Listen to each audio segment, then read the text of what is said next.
word is twist. The word twist is both a noun and a verb. What do you do when someone completely twists your words around? We're gonna do the twist and it goes like this.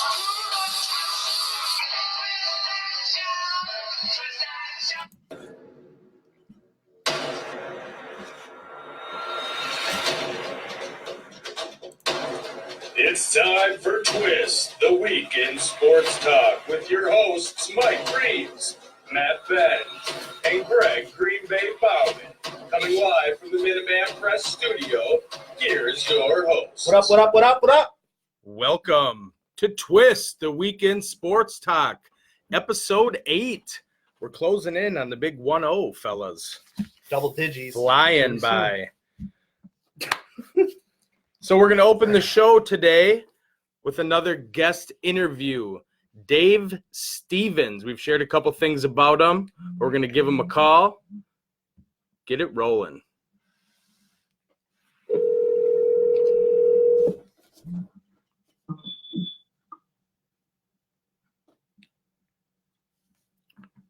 Dave. Hello? Hey, Dave. Yes. So we got Dave How are ya? Stevens here. He's a former football player, baseball player, and wrestler. He's also a 7-time Emmy award-winning commentator for ESPN and a motivational speaker. Born with no legs, he's a great example of how it's possible to overcome adversity and live out your dreams. So welcome, Dave. Thank you, guys. It's awesome to be on. Yeah, we appreciate you having us. No doubt. Yeah, it is a really big honor just listening and seeing some of your clips and reading some about your story. We can't wait to hear more from you about your story. But, yeah, it's a really big honor for us to have you today. So we appreciate it. Oh, thanks. No problem. And so you're out in the Super Bowl right now, right? I just got to Miami a little early, just like you guys had mentioned as far as my sports career and everything early for playing, football, baseball, and all that stuff. My career now has come full circle because I'm a reporter for the Disability Channel, and I get to travel around and do interviews with, Gronk and Larry Fitzgerald and all these guys. And so, yeah, I'll be down here this week for the Super Bowl, covering it for the Disability Channel, and, getting to be a part of my 18th Super Bowl. Wow, that's unbelievable. So can you give us just, for our viewers and listeners out there, just a background to your story, Dave? Yeah, I'll put it in a super nutshell. I grew up actually in Arizona. I was born without legs, and I was put up for adoption, so strike one right there. No legs and not having a mother, but luckily a couple of people that adopted me and raised me. They were poor, so we didn't have a lot. But early on, I wanted to overcome and just be a normal kid. So I started playing sports, and I used it as a way to propel myself to, be an equal with everybody. I started wrestling and playing football, baseball in Arizona, and it led to, being able to take it to the next level, playing college football in Minnesota at Augsburg University, and then trying out for the Minnesota Twins and the Cincinnati Reds, and then I got a 3-week contract with the St. Paul Saints, played minor league baseball, was teammates with Darryl Strawberry and Jack Morris. I actually pinch hit for Darryl Strawberry back in the day, and then worked at ESPN for 20 years behind the scenes, winning Emmys, and then 2015 they laid off 500 people, and I was one of those people, so I decided I was going to kind of talk to people about my life, tell them where I got and how I got there, and now I'm a motivational speaker as well, and I travel around the country and do a lot of charity work and live in an amazing, unbelievable Forrest Gump-like life. Yeah, That is beautiful, man. You talked about how you're a motivational speaker and just overcoming adversity. What was, besides wanting to be like other kids, what really fueled your grind and your hustle back then or even today? Well, I mean, obviously the elephant in the room is always, you see that I don't have legs. So I've had to have a very thick skin in life to know people stare at me at every moment. And I turn my disability into my ability And I live a rock star life. If you go to my YouTube channel and see the guys that I've interviewed now, or see the clips of me trying out for the Dallas Cowboys, or featured on television shows and all these things, like, you know, yeah, it has sucked to not have legs, but I wouldn't want to be any other way because I have done things that people who have legs that are able-bodied. So when I talk and I go to schools, one, I try to put people at ease that people who look like me, you know, you shouldn't judge a book by its cover, because now if they see me in a wheelchair or can't fathom me playing sports, they feel sorry for me. But I try to help people understand bullying and inclusion. And the biggest point I try to make is, if you have gifts like 2 arms and 2 legs, there is no excuse why you can't go out and conquer the world. If a guy like me, who was kind of dealt a little different hand, can't go out and do the things that I've accomplished. Sure. On accomplishments as well, what was your most rewarding interview that you feel you've done in your career? I would say, you know, and I've been blessed to do, you know, Russell Wilson and Gronk and like I said, all these names, but I would say Shaquem Griffin of the Seattle Seahawks got to go out and cover a game last year in Arizona, and we bonded. He knows that I played college football, and I'm the only guy without legs, and he's the only guy in the pros without an arm. So we bonded, and we just had this kind of rap session.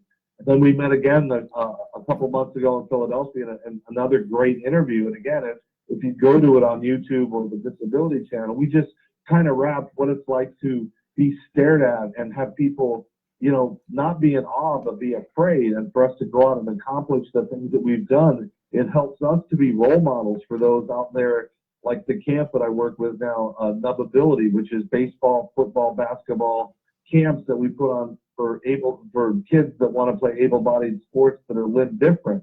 And so Shaquem and Jim Abbott, you know, and these kind of names, they'll have role models that I didn't have as a kid. So I'm just happy that I can leave my legacy, you know, I say, because now, you know, I can, people can look at me and not be creeped out and stare, and it, you know, this is my normal. This is the only life I've ever known, and I can help educate people and not have people feel sorry for those of us that have these challenges. So a guy from Arizona, you sure have a lot of Minnesota ties, whether it's the tryout for the Twins, playing for the St. Paul Saints, and also 4 years at Augsburg. How'd you like your time here?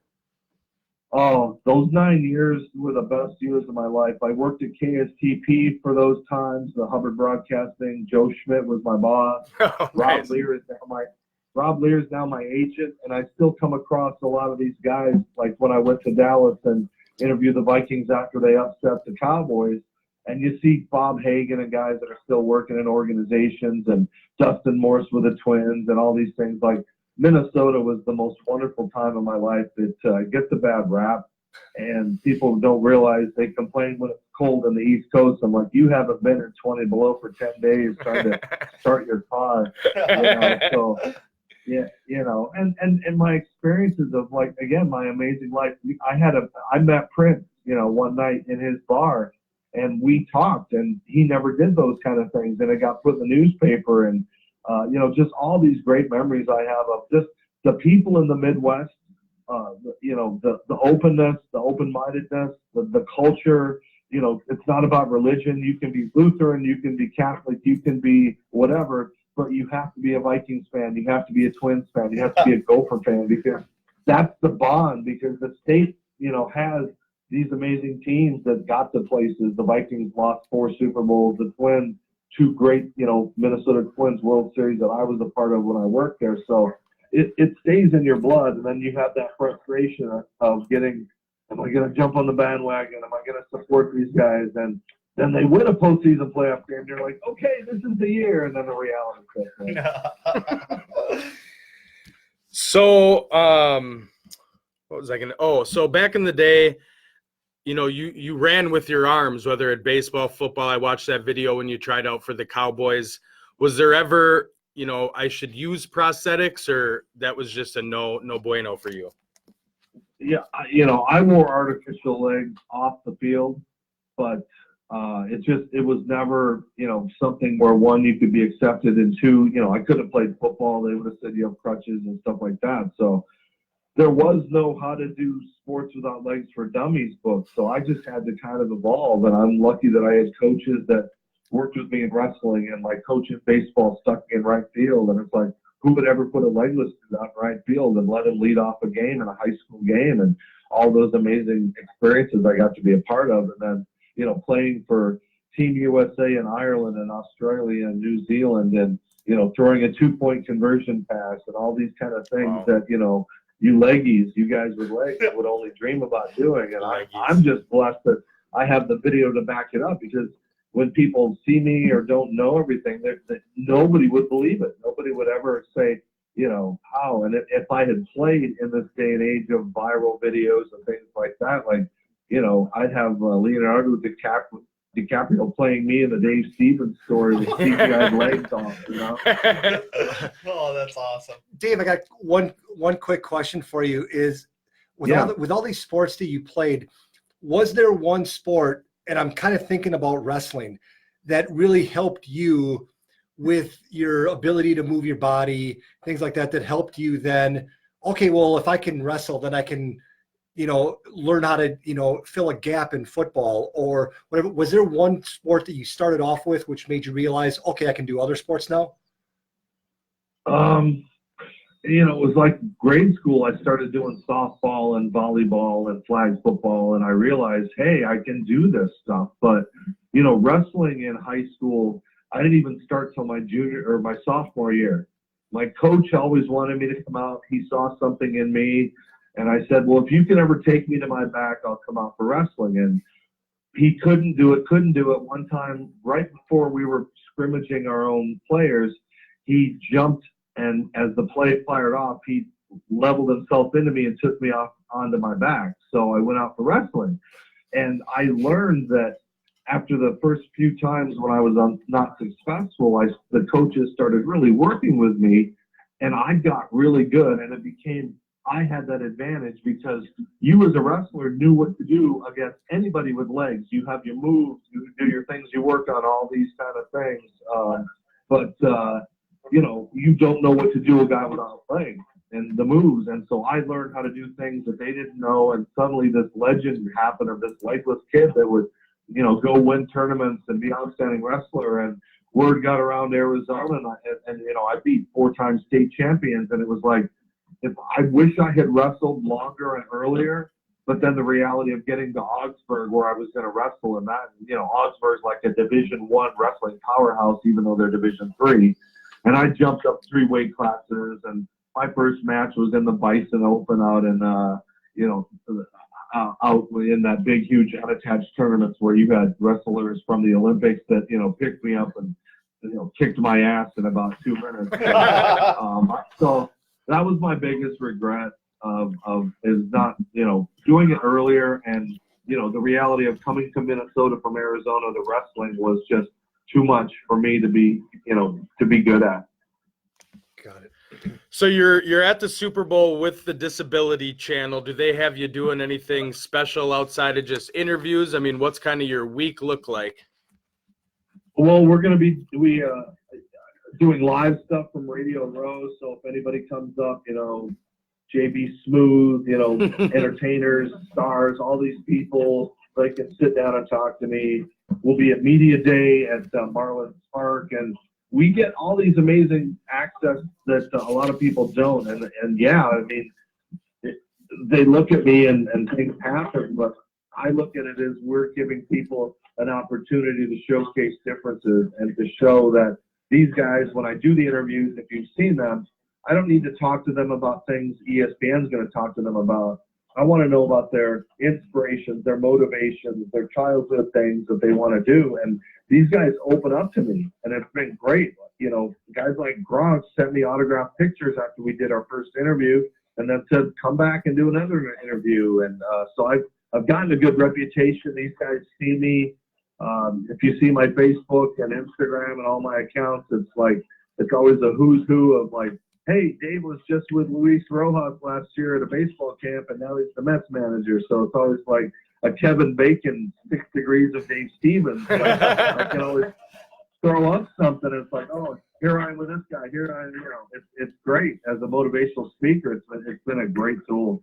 That's so. How can our viewers find you on Twitter, Instagram, Facebook, and YouTube? You can go to DaveStevensSpeaks.com, or you can Google Dave Stevens Speaks on Instagram, Facebook, Twitter, YouTube, LinkedIn. The Disability Channel is also on Roku at www.thedisabilitychannel.ca. Or you can Google Legless Guy, or you can do, you can, like I said, the viewers are probably like, how could he play sports? But, they're there. The proof is there. I'm 54. I'm playing in a football game next week with some NFL stars and celebrities, and I'll just keep doing this as long as I can.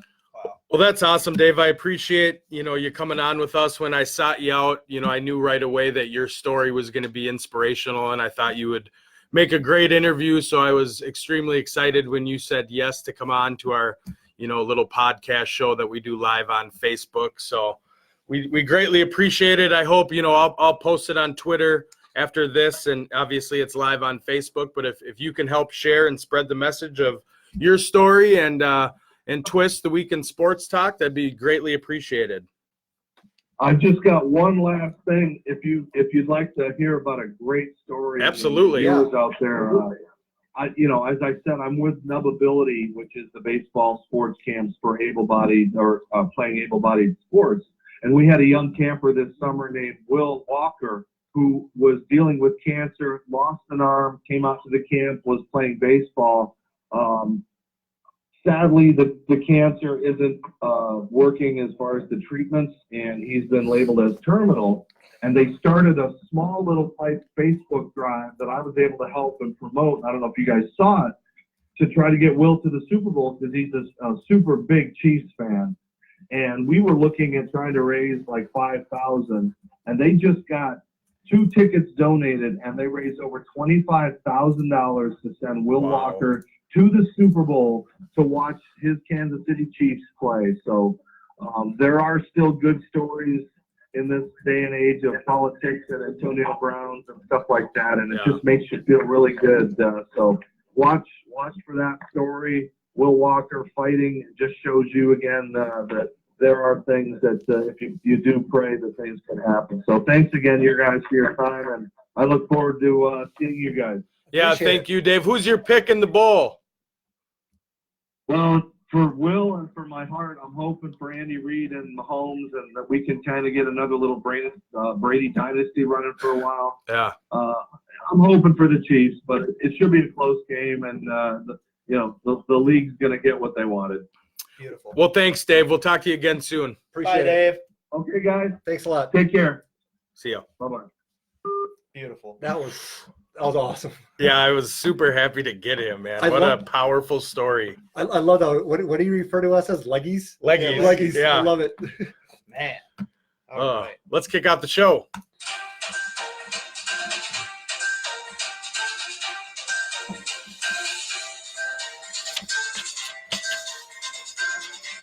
All right, guys. So we got headlines for the week. Let me get I motivated was going here. to say, you need some Red Bull? Yeah. Beautiful. Get Let's his go. wings. All right. So we got number 1. Eli Manning announces his retirement from the NFL.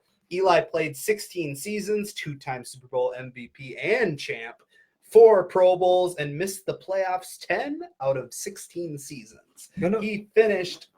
I was just going to say, you know what's funny about him? Sure. He's made more money in NFL contracts than any other player. Because he was still in there for when the first overall pick got the good money. Yeah. Yeah. So when Greg says that Kirk Cousins is overpaid, think about that. Kirk Cousins doesn't have 2 Super Bowls. That's true. Also, Eli finished 117 and 117. That's career crazy. record. 500. So 500. He's going to go enjoy being his daughter's basketball coach, I believe. That's what they were saying. So good for him. I don't know about the Hall, but he'll probably make it. He's a Manning. Yeah. Number 2, LSU extends Ed Orgeron 6 years worth more than $42 million. Way to get paid, Ed. You deserve it. Number 3, Antonio Brown was granted bail by a Broward County judge at a hearing Friday. Brown's bond was set at $100,000 for the felony burglary with battery charge, with the total bond for the 3 charges being $110,000. Wow. He will also be required to be monitored by GPS, which he had on leaving the courthouse. He released his passport and guns, and the best part is he can go through drug and alcohol testing and get a mental health eval. You're crazy, man. You're crazy. He is crazy. Yes, he is crazy. And the last headline of the week happened last night. The Clippers beat the Miami Heat 122-117. Kawhi Leonard scored 33 with 10 assists and 10 rebounds, which is his first career triple-double. Baby, what it do, baby? There he is. That's what it did. baby. That's what it did. 502 total games he's played in his career, and it's his first triple-double. Well, he needs to pass the ball more. Wins a Hey, win. What it LeBron. do, baby? That's headlines for the week. Oh, that's great.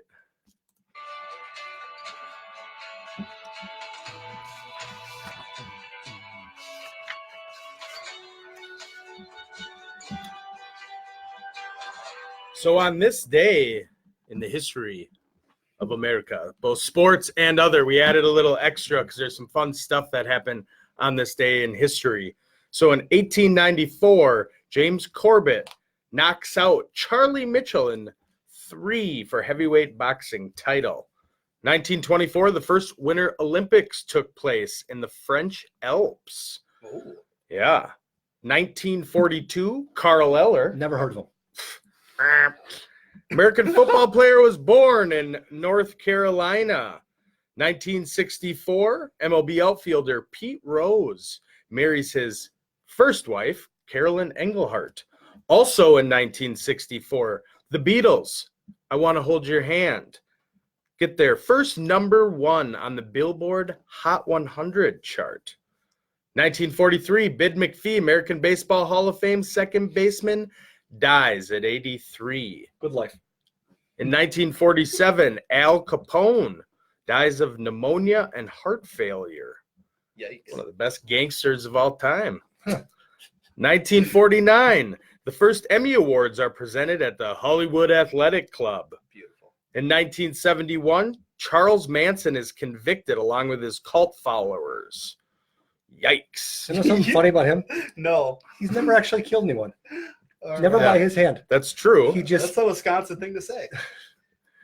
2008, Yo Sam Choi, South Korean boxer, dies of brain damage after a fight at the age of 35. that's not good.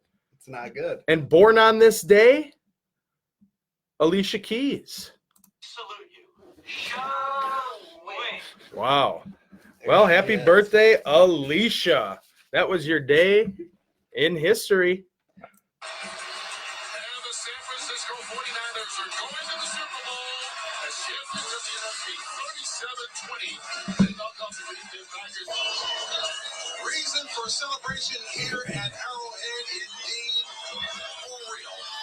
50 years since the last Super Bowl appearance by the Kansas City Chiefs, and they get it done tonight, 35-24 over the Tennessee Titans. So the San Francisco 49ers defeated the Green Bay Packers 37-20 on Sunday to win the NFC Championship. Oh, it was on the back of Raheem Mostert that the 49ers were able to defeat the Packers. Mostert had a breakout performance. He won me $25 on DFS.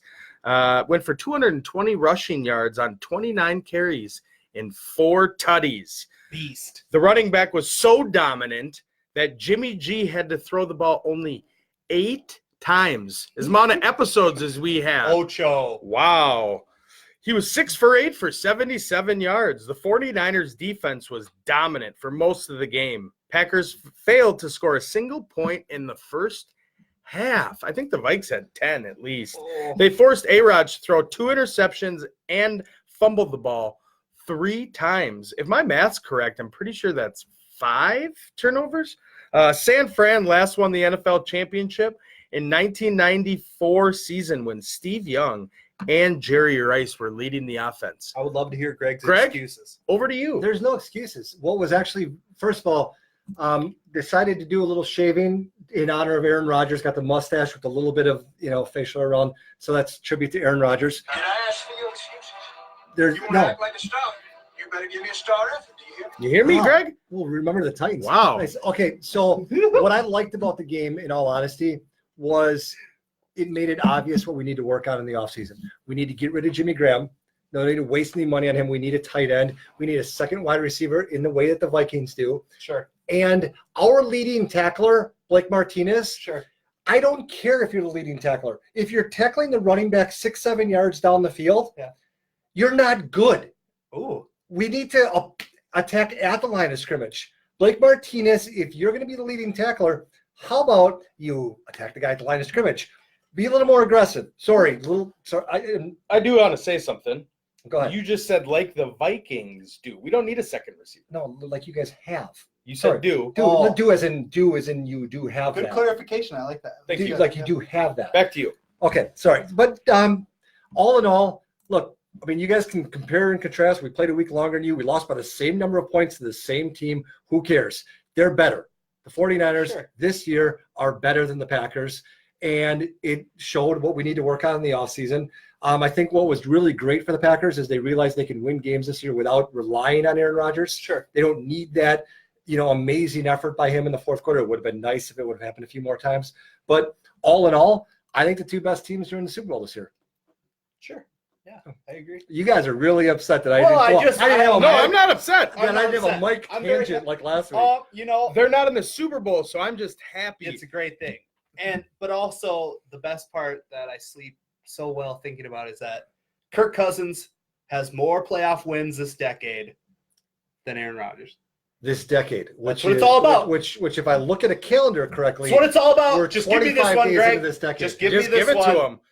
The thing that stood out to me with the Packers that was similar to the Vikings was the game plan going into it. Mm-hmm.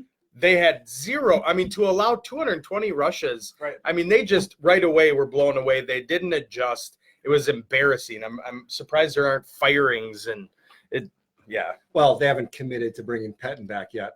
I heard they were going to though. He didn't commit to it. LaFleur didn't commit to it. By the way, Sure. decade, when you start counting, you count with one. You don't start with zero. So this is the last year of the previous decade. I don't care what anyone says. Really? The Roaring 20s. Attention. It's the Roaring 20s. I know I can. I can feel it all the way down in my plums. Yeah. My plums, the tension.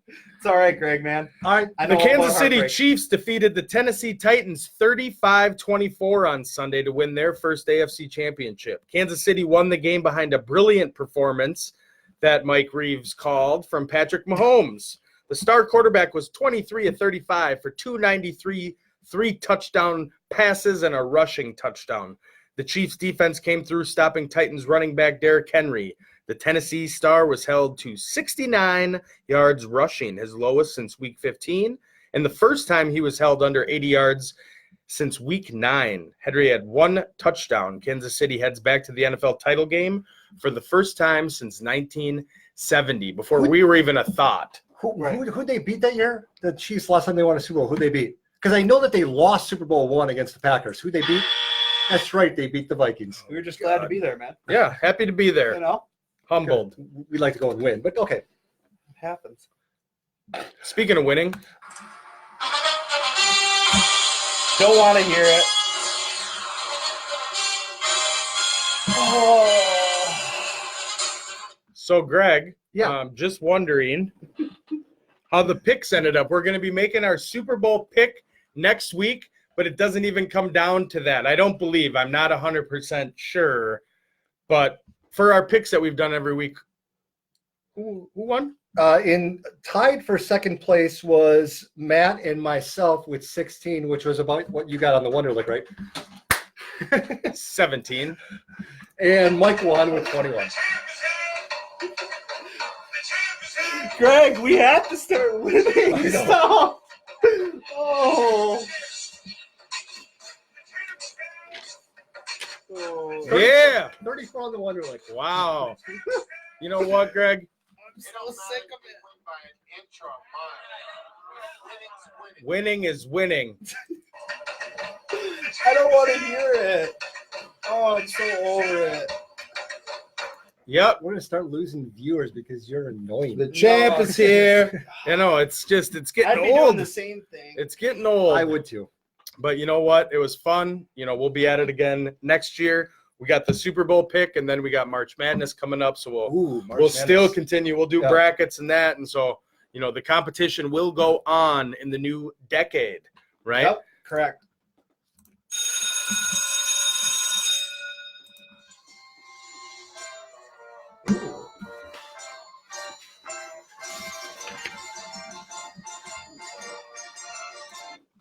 So we have the NFL quarterback carousel to start.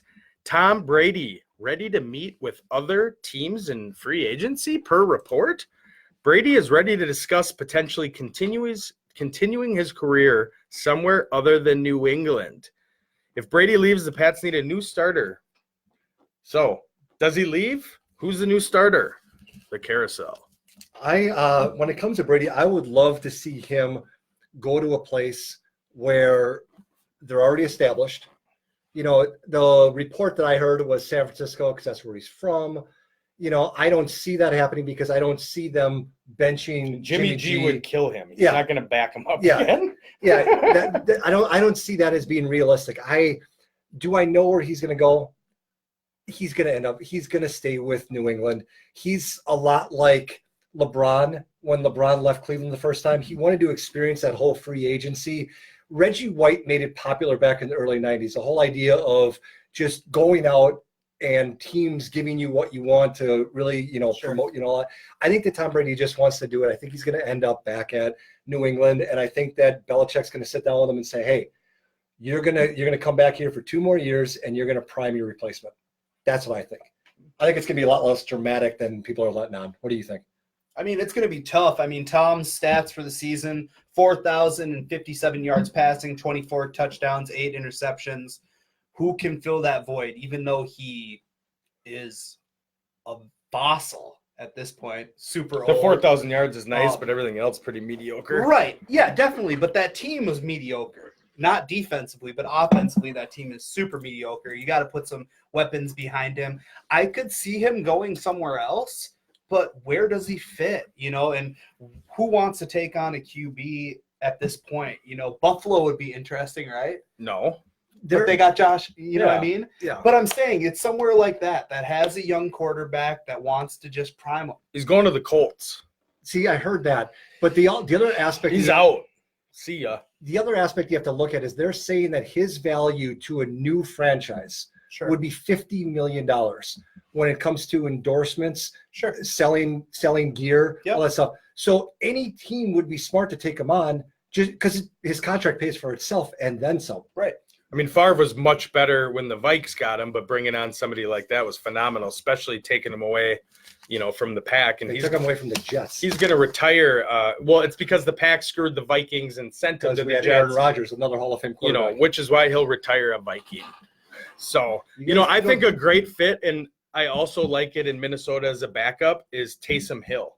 Yeah. You bring in a quarterback like that, he's going to be different, but you Belichick him, and you create this whole new offense to kind of lead on him.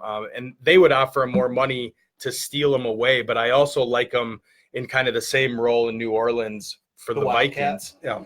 Playing that same, because I don't think they can afford to, pay all 3 and keep all 3. So, and I think that Drew Brees did great this year, but for those of you who don't know who Taysom Hill is, he's the guy. He's the reason why people feared playing the Saints. Sure. Because he could play 4 different positions on offense, and quarterback was just one of them. He's a wide receiver, he's a slot receiver, and he's a running back. And they never knew how to defend him. So I think that he's an interesting player. Oh, Vikings fans know. I mean, we still pulled off the victory, but he lit us up. That was horrible. Phillip Rivers permanently moves out of San Diego, signaling possible split with the Chargers. So I think he's definitely I mean, he's gone. He left the state. He's in Florida. Yeah. I think that with him, the difference is you have a core of really strong offensive players on the Chargers right now. Sure. You have 2 great running backs, which all indications are they're going to try to keep both of them. You have a lot of big wide receivers. I honestly think that at the end of the day, I think that Rivers is going to retire. Isn't Tiffany a Packer fan? Look at her. He's going to go wherever he ends up. We're going to. Valid point there. I think that Sounds like Bugger McFarland Yeah. right there. I think he's going to go where he's going to go. I think he's going to. I think that Rivers is going to retire. I think at the end of the day, he's not going to get what he wants. He's just going to walk off into the sunset and move him and his herd of children Correct. wherever they decide to spend the rest of their life. I think he should. I think he should too. It's just like Eli, man. It's like, unless you want to come back and you can accept the fact that you're going to be a backup quarterback and that's okay, and you're still going to be cashing checks. If you want to do that, but there's too many other quarterbacks out here that are going to be available this year that I'd rather have simply because they're not senior citizens. Phillips got enough left in the tank to help a football team. I definitely don't think he's retiring. He's not. Eli Manning's done. I mean, Phillip he's throwing picks and stuff, but he's 23 touchdowns, 20 picks. Yeah, he's a gunslinger. That's he doesn't disgusting. Who else did that? Brett Favre. If he's willing to take chances. That's the thing about the Chargers, is that they're never out of a game because he's willing to take chances. Maybe Kirk Cousins can take a little of that. Cousins smoked him. Be more. What I'm saying is be more aggressive. Guys like Phillip Rivers, if he wants to play, I think he can have a job. I just don't think he's going to want to play at the end. So to me, a great starting quarterback for the Chargers in the 2020 season is Cam Newton. Cam will only be 31 next season, should be back fully healthy. The Chargers have the talent to compete with the addition of Cam, with a good quarterback still on the roster. Same type of talent as Tyrod Taylor that we've kind of talked about in past shows. So they have a viable backup in case something does happen. But Cam's young. I mean, he's still a good player. I think they save that 7th pick or whatever they have and stack that more and bring Cam on in. Interesting. So that's kind of so then Cam leaves the Panthers. Sure. Panthers, I think, go with Justin Herbert out of Oregon. Yeah, but do you think I see that on your sheet? Do you think that having Christian McCaffrey on your team, you're going to want to start over at quarterback? They did all season. Well, with Kyle Allen, and but he obviously didn't do it. So they didn't have a choice, though. You're right, but So- they're moving on from Cam. Well, I think they're moving on from Cam, but I think at this point you might want to bring in a Teddy Bridgewater. Someone. Did you read that? What's that? Well, I'm looking at veteran quarterbacks that He's looking at my page. If Cam does leave, they could go conventional with a quarterback like Teddy. you have 15 names there. You have every available player underneath there. That's after the Panthers. All I'm though. saying this year in the draft is if you have a question mark at quarterback and you can get one of the top 5 QBs, you take that. And when you have a new coaching staff coming in all over, You want your they guy. want their guy. Yes, correct. So they're going to go out. Tua, gone. Sure. Burrow, gone. Sure. Herbert, probably the best third one. Jake Fromm, he'll be- gone. No, I don't I think Jake Fromm's going in the first round. He'll go in the No. first round. Water bet. You know what a water bet is? No, I'll What's a- take it. I'll Water take any bet bet with means that. if Jake Fromm goes in the first round, Mhm. I get to splash a styrofoam cup of water in your face for the viewers. But I have And if great he hair. doesn't go in the first round, you get to splash a cup of water in Deal. my face. I'll Water do bet it. I'll do it. for the viewers. There it is. Our first water bet, baby. Let's go. I'm having a great hair day though. So That's all right. Well, it's not going to it could happen be until after the the show. It Yeah. could be a separate recording. Oh no, it won't. It'll be live, and I'll get out of the way. We'll get Mike in a water bet here soon enough. So we do have some other notables: Andy Dalton, Marcus Mariota, Jameis Winston, Nick Foles, Teddy Bridgewater. Do we see them? They're all going to find a team. That's what's tough. There's a lot of good quarterbacks in the draft this year. So some of these other ones, I think Jameis can go start somewhere. Sure. I think Mariota, Dalton, some of those are going to be backups. Well, see, that's when you list off those names. I didn't think will they find a spot because they'll all play somewhere, like you said. I think that really, realistically, if you had to rank them as who's likely to start next year, I think Teddy's the most realistic because of his skill set. I think he can start for the Chargers. I think he can start for the Panthers. There's a lot of teams that want, because he's still young and he's obviously proven he's not going to re-hurt himself. I don't think Dalton's going to start. I don't think Mariota's going to start. If Jameis Winston starts, it's just because the Buccaneers can't find a better option. That's what I think. Franchise tag them. Sure. Yeah. Now, TJ had commented earlier about, the Raiders. Going to Las Vegas, maybe wanting a new face of the franchise, things like that. They got some vets on the roster here now that they could try to lock up. Yeah. You know what I mean? What if Tom goes to the Raiders like TJ was posting about? Something like that would be interesting. And that's what's so exciting about this offseason is that there's so many big names that are about to go out the door that will really shuffle the deck, and that's good for the NFL. One thing about the NFL is it never dies. Beautiful. On the other side of the carousel, the coaches. So we know the Browns, Stefanski trying to pull some people together here. He got Bill Callahan, brought him in as his O-line coach. I know he was trying to steal George Patton from the Vikes, but it sounds like he's pulled out. Jay Gruden signed as the offensive coordinator for the horrible Jacksonville Jaguars. What they're doing in the Giants is a lot of fun. They brought in Jason Garrett as their offensive coordinator, Thomas McGaffey as their special teams coordinator, and Patrick Graham, assistant head coach and defensive coordinator. The report is Jason Witten could join Jason Garrett in New York. The Giants might have an opening for a new tight ends coach. With the Cowboys, Kellen Moore is just going to kind of remain as their offensive coordinator. Moore's first year as play caller, the Cowboys were the top-ranked NFL in terms of yards per game. I believe Mike McCarthy is still probably going to call the plays. A lot of sources are indicating he was impressed by Moore and probably would have gone after him even if he was on a different team. Retired Luke Kuechly is also interested in a post-retirement role either with the Panthers or in another organization. So I thought all that was fun. I still find it hilarious that the Browns took an unproven commodity, a guy who no head coaching experience. He's horrible. They're paying 5 coaches right now, the Browns. Because for those of you who don't know, NFL coaches guaranteed contracts. So you can fire them, but you're still going to be paying them for longevity of their contract. They're currently paying 5 head coaches. Well, you got a guy that can work with Baker Mayfield and hopefully make him play as good as Kirk played this year. He's not the same type of quarterback, though. No, That's they're okay, different. though. And I love That's Baker. okay, though. But that's what I'm saying. They're hoping that you can work with the guy and maximize his potential. Well, then Stefanski better go up to the imagination fairy and develop an imagination, because if you have someone like Baker, you better start doing things that you didn't do with Cousins, because Cousins was so vanilla. And I don't know if that was his fault or if it was Stefanski's, but now that you have Baker Mayfield, you have all of these weapons on offense. Try something. Yeah. Okay. And we'll see. I'm excited to see what the Browns offense looks like, because with the Vikes, it was a Kubiak system. It was a little of both. So now the Vikes, Gary Kubiak reported, is going to take over as the offensive coordinator. He says, thank God. I'm still pissed. Well, I just but we are going to see what if it's the same type of offense or with Kubiak taking over. I'm interested to see the Browns and the Vikings to really see what Stefanski was involved in. Well, the reason why I said I like the Kubiak thing is because we need some sort of consistency.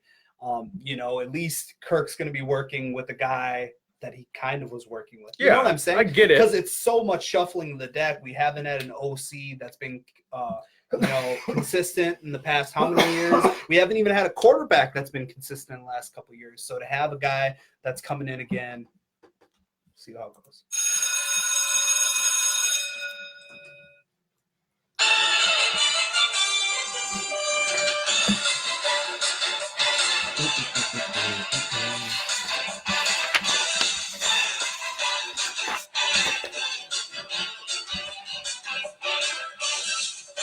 The NBA trade deadline is fast approaching, February 6th, giving teams just a little bit more time to agree on deals.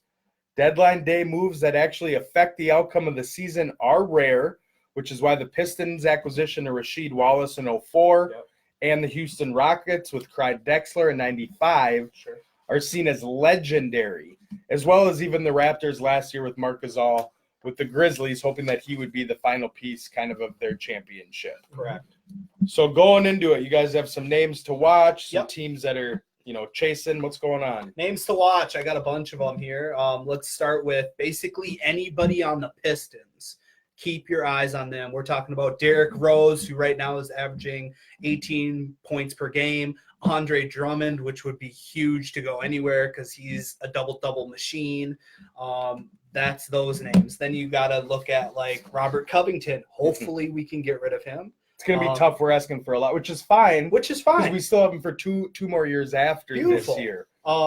Andre Iguodala hasn't played a game yet this season, but look for him to probably go play with people he's always played with. Seems like that every year.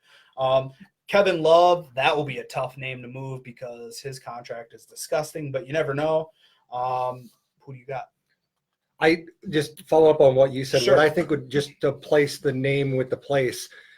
I would love to see Derrick Rose go to LA, play with the Lakers. Sure. He right now you have the two players on the Lakers. You have AD and you have LeBron. Sure. Well, you don't have a whole lot of money that you can spend. Nothing. So who do you get? And I don't think that they're going to be asking for much in return because they want to get rid of the contract. They want to do a complete rebuild. Yeah. So I think that that's something. But the other thing is, like you said, is you look at the teams. Sure. Which teams are pretty much saying, look, we're done. Sure. It's this league once again is very top heavy, top 3 seeds in every in each side, the East and the West.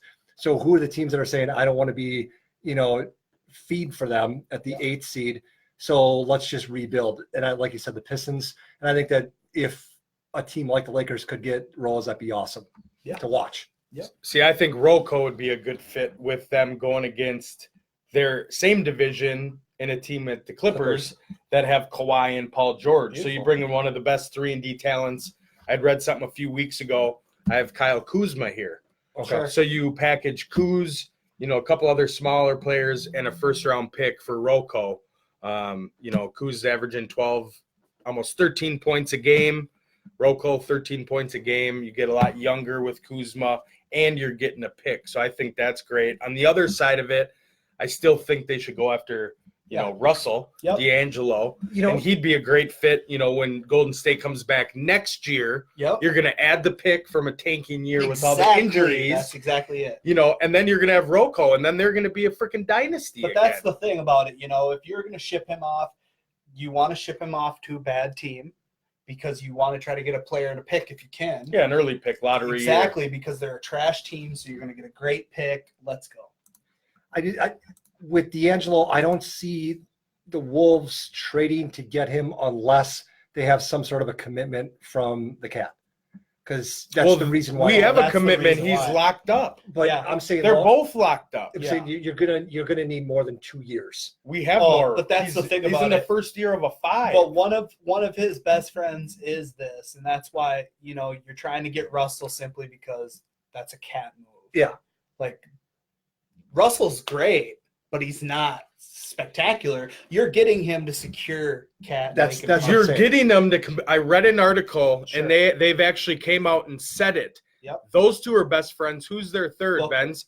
Devin Booker. Yep. So you find the first piece Yep. to get Booker. Then there's your big 3 in Minnesota with Devin Booker, D'Angelo Russell, and Karl Anthony Towns. Because those 3 will, once they're done, they're going to find a destination, probably in Arizona, if we don't try and make a move now. Right. Correct. So, come on, Gerson. Let's go. Yep. We're going to stick to basketball here. Hawks Chandler Parsons suffering from permanent injuries from a car crash that could end his NBA career. Atlanta Hawks forward Chandler Parsons suffered multiple severe and permanent injuries from a car crash last week. His injuries include traumatic brain injury, disc herniation, and torn labrum that could potentially end Parsons' career. He was in peak physical condition at the time of the wreck. He's now working with a team of doctors to regain his health, and at this time, his ability to return to play is unclear. Their only focus right now is to help him get back to full recovery while also work to hold any and all responsibilities to be fully accountable. So Parsons was on his way home from practice at 2 p.m. when he was hit by a drunk driver who caused a 3-car crash at a busy intersection. So we are going to call our lawyer who's on retainer Yes. Justice John, There he is. and hear about it from a legal standpoint. See what he's got to say. Number 1 on the speed dial.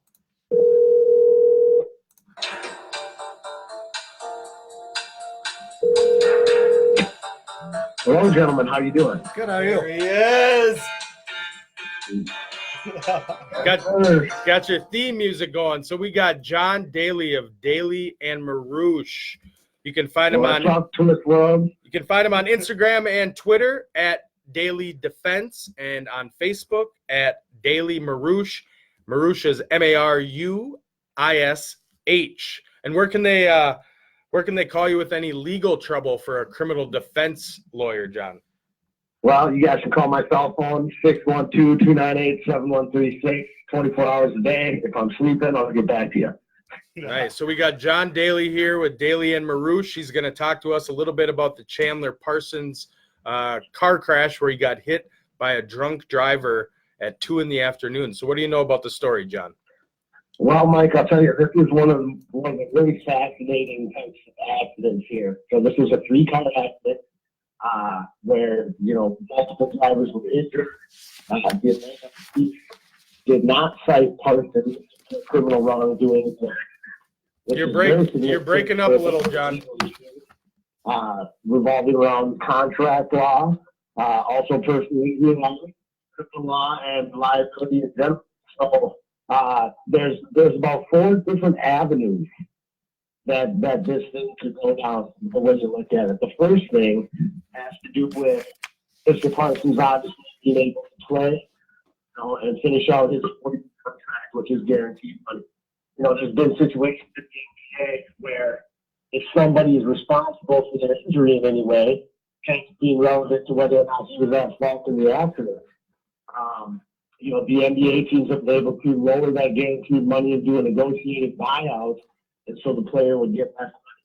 Now, since Parsons wasn't cited for wrongdoing and was with multiple car accidents, even with a drunk driver, there can be multiple levels of fault placed on different vehicles in the accident. So he was lucky in that sense that he wasn't at fault or didn't commit any traffic violations. The other thing is a lawsuit against the drunk driver, right? Now, the first question you have to ask is, does this guy have the assets that are collectible? Yeah. And most average people in America driving around with vehicles have liability insurance, but those liability limits are anywhere between $25,000 and $100,000. And when you look at the amount of money that Mr. Parsons makes, that's a sliver of what he could make playing out his contract. And so, the insurance companies are going to send attorneys to argue that he was not in peak physical condition, and they're going to show all of the injuries he had in his prior contract and how he only played, I think it was under 100 games on a 4-year deal before he was traded to the Hawks. So you're going to have medical experts testifying about what peak physical condition is, and then you're going to have to also have a evaluation of whether or not the lawsuit is even worth having in the first place. So the other thing to keep in mind is that, the statements about his injuries were taken from this law firm. And you have to understand that a law firm has an ethical duty to vigorously represent the interests of their clients. And in this case, it's in the best interest of Mr. Parsons to come off as injured as possible from this incident. Sure. And so one interesting thing that the lawyers for the driver that was drunk might argue is that he refused an ambulance at the scene. And so, just a lot of interesting details and a lot of interesting contracts that are going to come up both in the NBA and in the courts in Georgia. What a crazy.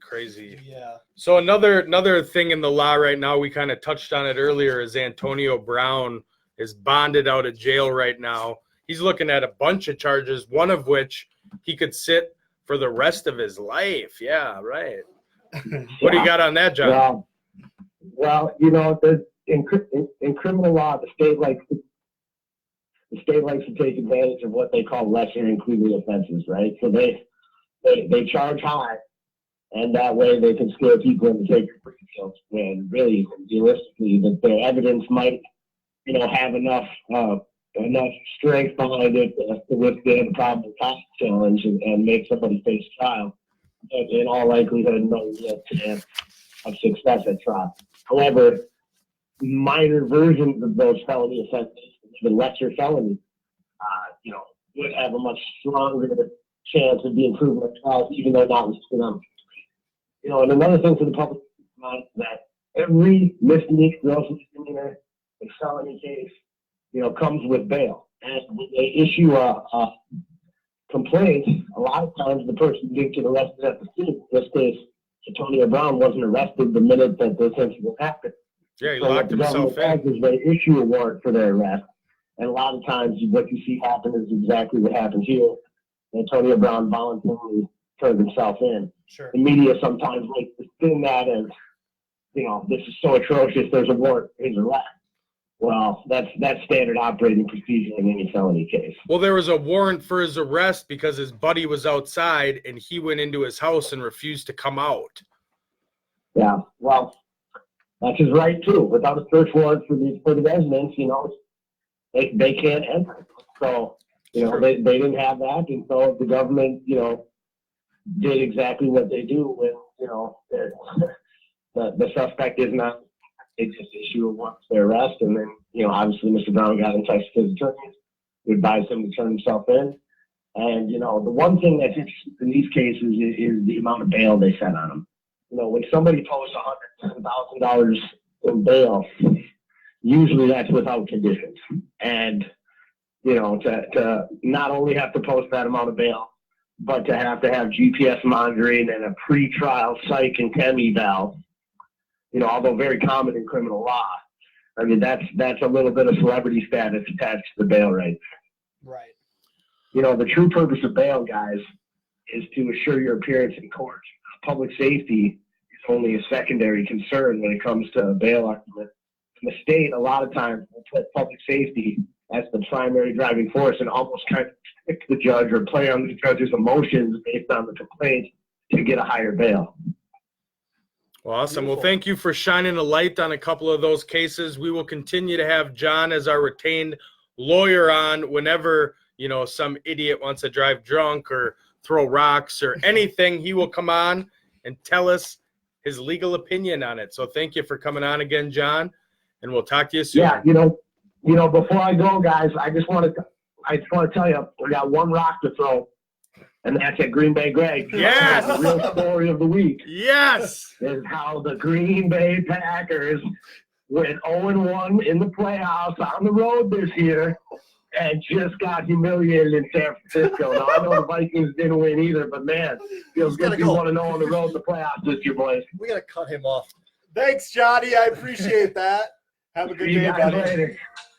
Oh, so for the viewers, Phenomenal. we are actually in a fantasy football league, of course, and if you would have saw, man, he's always got to go there. Yep. But anyways, if you would have saw the conversation the night of the Green Bay game between Daly and Bauman, Oh, phenomenal. it would have made for great television. So, yeah, thanks again, Daly, for coming on. That was awesome. That's Daly and Marouche.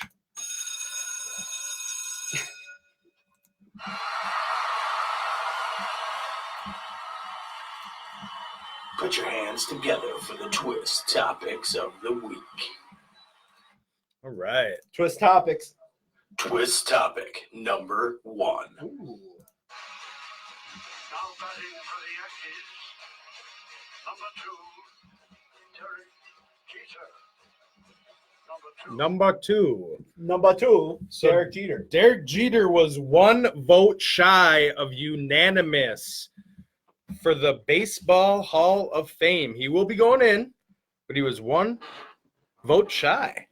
Greg, any thoughts on this, Matt? Yeah, I might have a few. Couple. This pisses me off because the people who vote on the Hall of Fame are sports writers. Sure. Your job is to write about the news, not to be the news. Sure. I've heard a lot of excuses. I don't let someone in on the first vote. Well, that didn't happen last year because Mariano Rivera got in unanimously.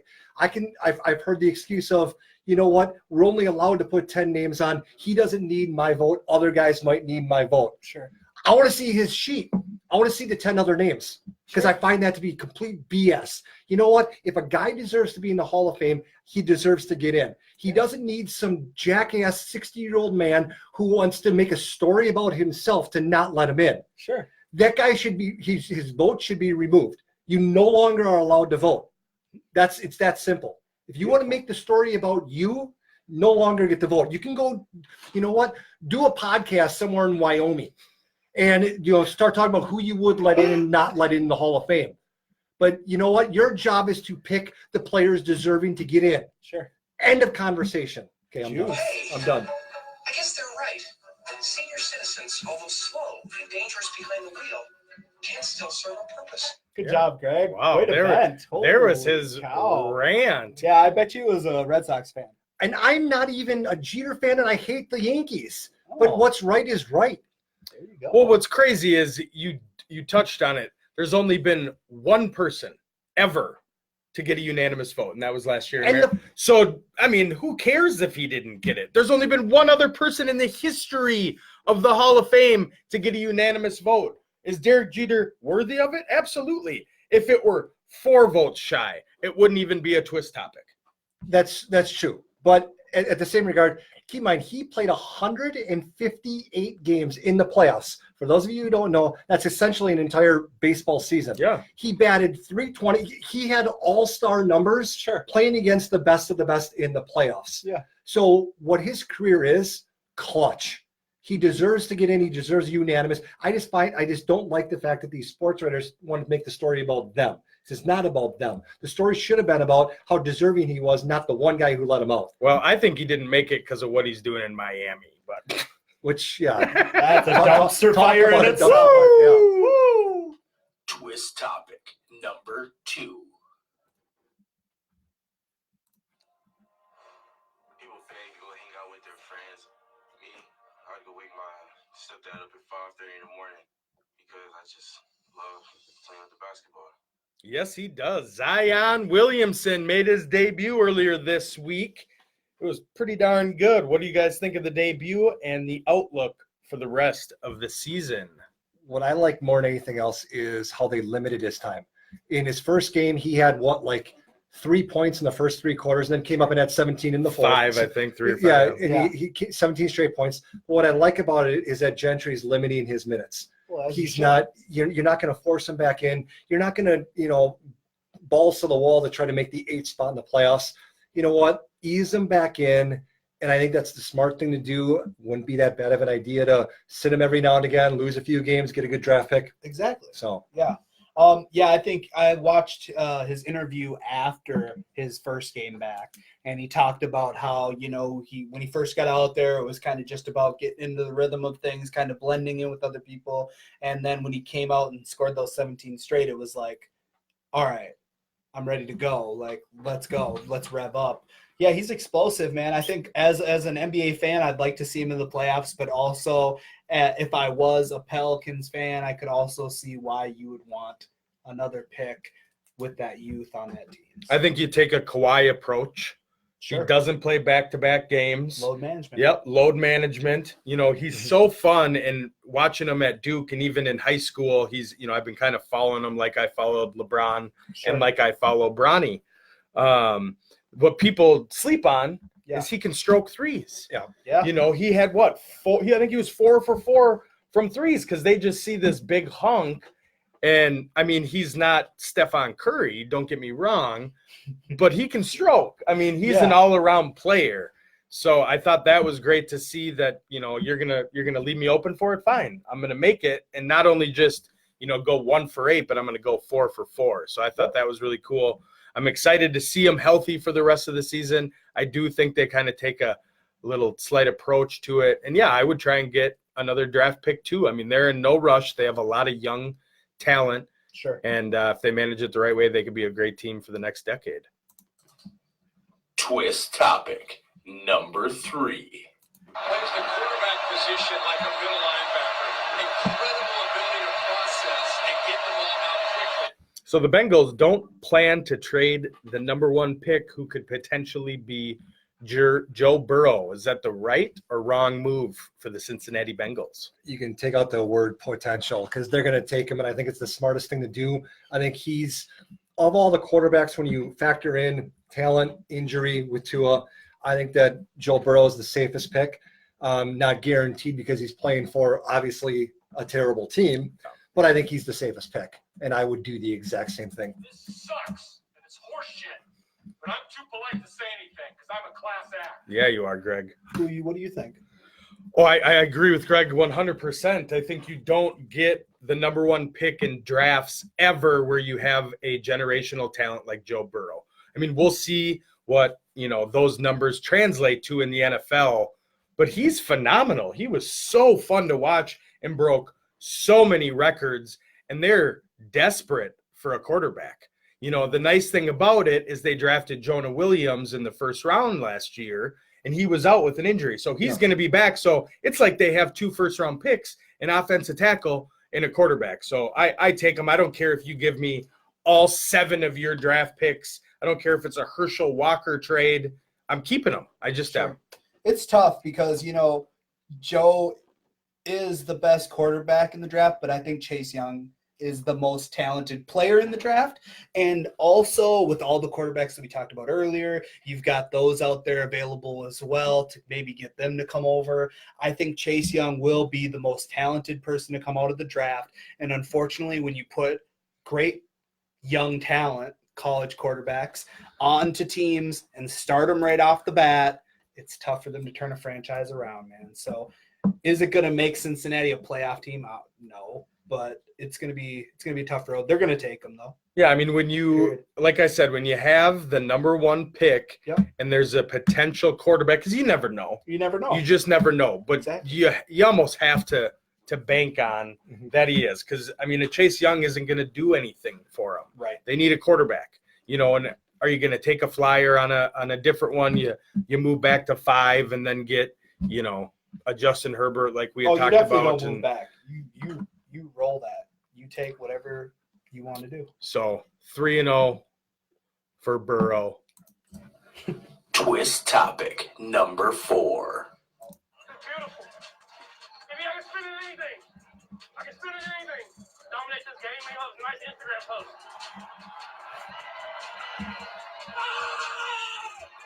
Dominate. So Pat Holmes led his Kansas City Chiefs to the Super Bowl for the first time since 1970. Almost did it last year, but didn't quite pull it off. Is he the best quarterback ever? Let's hear what the old man has to say here.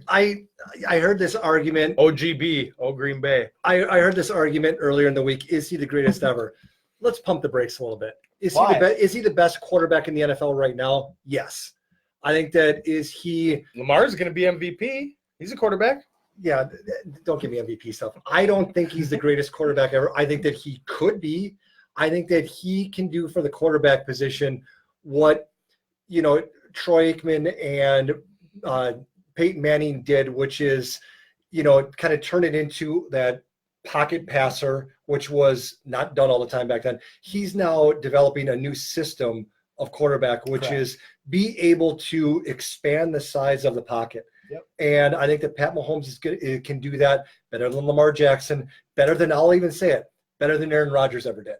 Sure. And Aaron Rodgers is the guy who's known for being able to expand a play. Then came Russell Wilson, then came Drew Brees. But I think Pat Mahomes can take it to a new level. Yeah. Greatest ever. Let's hold up a little bit. The guy hasn't even won a Super Bowl yet. Yeah. That's true, and we'll get to that next week on our big show. We'll touch on that at the end. Best ever, I think Greg's right. I would say he's the best ever quarterback to watch. Oh, absolutely. You had Vic and Jackson with their legs, and Pat's he's a smart runner. He reminds me of Russell Wilson when he decides to run. It's very smart, but the way his vision for the game, and I think he's probably the best NFL player to ever watch, and we'll see. I'm sure he probably will surpass everybody. I mean, last season was insane, and that was his first year. He had some injuries this year, but I'm sure he would have done pretty similar. So what do you think, Benz? I think that he is, like you said, very talented, fun to watch. But look at the weapons this guy has. Yeah. Like, you got to take that into account, too. Yes, he is great. He's a great athlete. He can expand the pocket. He's got a great arm. There's no saying that he is the best quarterback in football right now. But you got to take into account some of these guys. I mean, they got a track team on it. Yeah. Right? Yeah. You know, not only that, but you've got a coach in Andy Reid who really can maximize the potential of Patty Mahomes. So, best ever. We'll put that on ice. Prove it. That's all I got. Twist topic number 5. Now, Josh Donaldson, according to our Mark Feinsand, has agreed to terms with the Minnesota Twins. Bill, your reaction?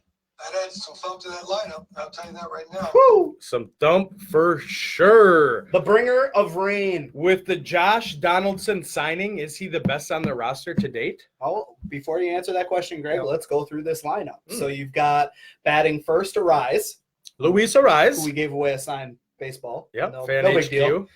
Then you got Donaldson. Then you got Cruz Missile, Nelson Cruz. Then you got Max Kepler, Sano, Polanco, Garver, Rosario, and Buxton. Now, let's kind of compare them a little bit to Nelson Cruz because that's kind of where you're going to be similarity. Sure. Nelson Cruz is a DH, so you got to remember Josh Donaldson is a Gold Glove third baseman. Completely different. So last season, Josh Donaldson hit 37 dingers. Nelson Cruz hit 41. Nelson Cruz batted 311. Josh Donaldson batted 259, but Donaldson played more games. So best two-way player, I'm gonna side with Josh Donaldson.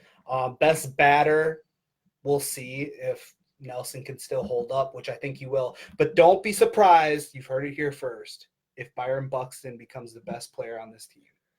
Okay, so when you asked the question, my first thought was Byron Buxton because of the way he plays. Yeah. What I thought was most interesting, and for those of you who don't know, yes, I am a Twins fan. The best part about this whole thing was that Donaldson reached out to the Twins. Right. He wanted to come to Minnesota, which tells me there's more moves that the Twins are going to do. Yeah. And Sure. they're finally opening up their wallet in an intelligent way. And I don't mean that, Joe Morrow was stupid, but they had to pay him more than what he needed at that time. Sure. Or what he should have gotten. This Donaldson money is smart money. Yep. And it tells me that the other players that they either try to bring in, whatever they're going to do, pitching, they need pitching. Well, that's the thing. On that topic, what the Twins found out this offseason, which we brought in like Rich Hill and a couple other veteran pitchers, which that's nothing, but that's all we could get.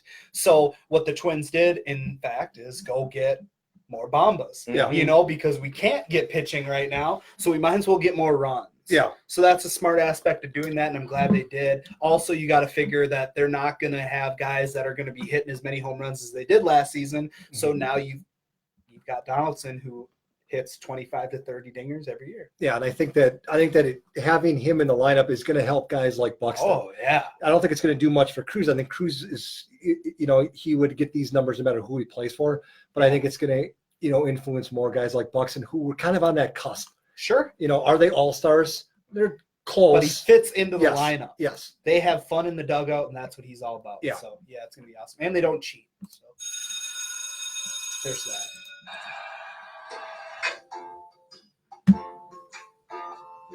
Notice lately I've been drifting aimlessly.